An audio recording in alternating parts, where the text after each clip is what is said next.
Getting sick from COVID-19 is bad enough. What if you're one of the unlucky people who experience what is called long COVID? It's a medley of symptoms that can occur months, and even years, after recovering from COVID, according to a new study of more 1 million people from 8 countries. Adult risk of developing seizure disorders, brain fog, dementia and other mental health conditions remain high 2 years after recovering from COVID-19, the study found. Read more. Body found on rural Victorian highway overnight. These are important findings, but they shouldn't lead to panic, said co-author Paul Harrison, a professor of psychiatry at the University of Oxford in the UK. We're not talking about things that are 10 or 100 times more common.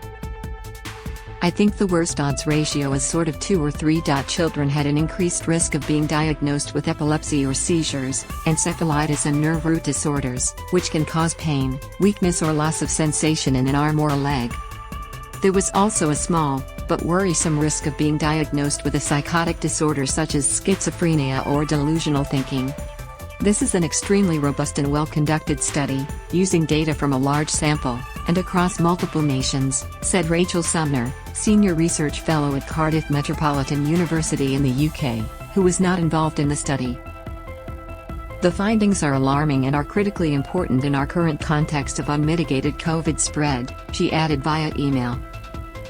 Explained, what we know about Longya, the new virus detected in China. The study's conclusions match the clinical experience of Dr. Aaron Friedberg, a clinical assistant professor of internal medicine who works in the post-COVID recovery program at Ohio State University's Wexner Medical Center in Columbus. I just talked to someone who had been originally diagnosed more than 2 years ago with COVID, but they're only seeing a post-COVID specialist today, said Friedberg, who was not involved in the study. That doesn't necessarily mean they're getting those symptoms 2 years later. It means they are just being diagnosed with them. Friedberg also said he sees people suffering severe symptoms 2 years after diagnosis. They can't think, they can't breathe.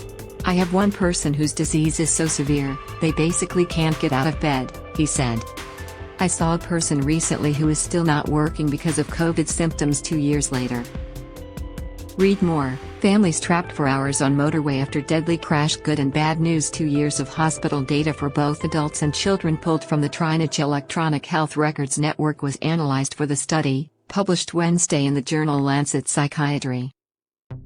TREAD is an international network of data without any identifying factors from hospital, primary care and specialist providers. About 89 million patients are in the data pool. The study looked at 1.25 million patients 2 years after their COVID-19 diagnosis and compared them with a closely matched group of 1.25 million people who had a different respiratory infection. We compared those two groups of patients in terms of 14 major neurological and psychiatric disorders in the 2 years after the COVID-19 or respiratory infection, said co-author Maxime Takei, an academic clinical fellow in psychiatry at the National Institute for Health and Care Research's Biomedical Research Centre in the UK. The research team looked at the following conditions: anxiety disorders, mood disorders, psychotic disorder, insomnia, cognitive deficit, a composite of codes to capture so-called brain fog, dementia, epilepsy or seizures, encephalitis, intracranial hemorrhage, stroke, Parkinsonism, Guillain-Barré syndrome, nerve root and plexus disorders, and neuromuscular and muscle disease. Read more. Nurse urges people not to ignore symptoms after bowel cancer diagnosis. Researchers also looked at deaths from any cause.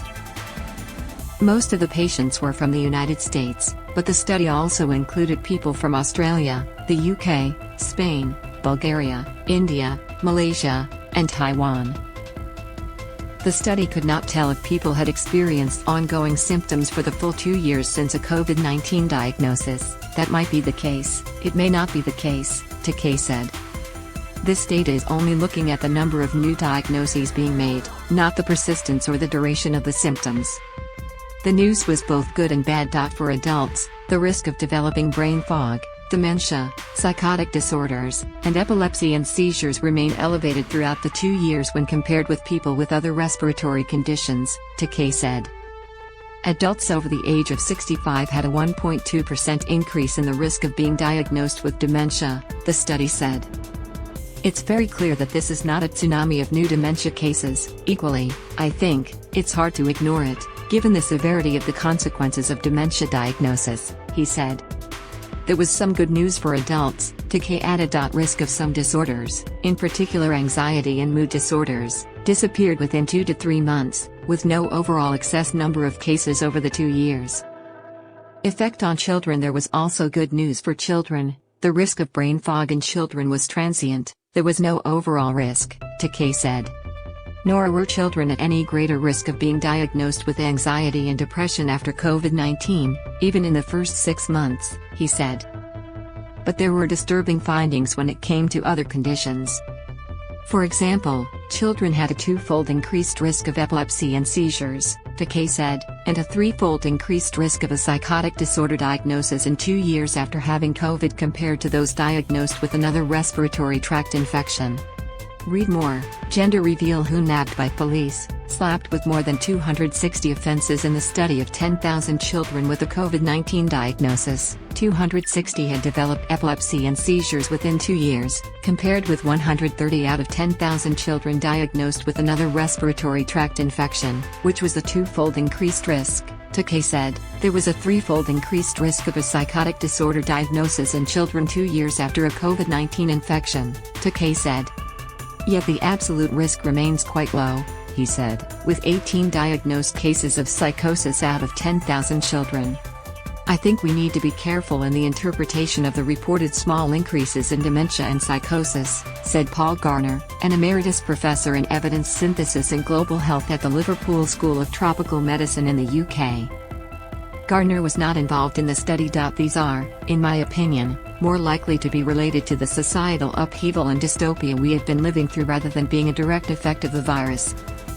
Read more. First of its kind portable PCR test to hit Australian shelves this year. A long-term impact overall. Evidence from the study is particularly worrisome, Cardiff Sumner said, because even COVID-19 variants considered to be milder appear to have the same long-term consequences. In addition, some of these disorders will continue to have delay in diagnosis and treatment with healthcare systems that are struggling to deal with both COVID infections and backlogs of patient waiting lists, Sumner added. That reality matches the clinical experience of doctors such as Friedberg, who has been treating long COVID patients since not long after the pandemic began.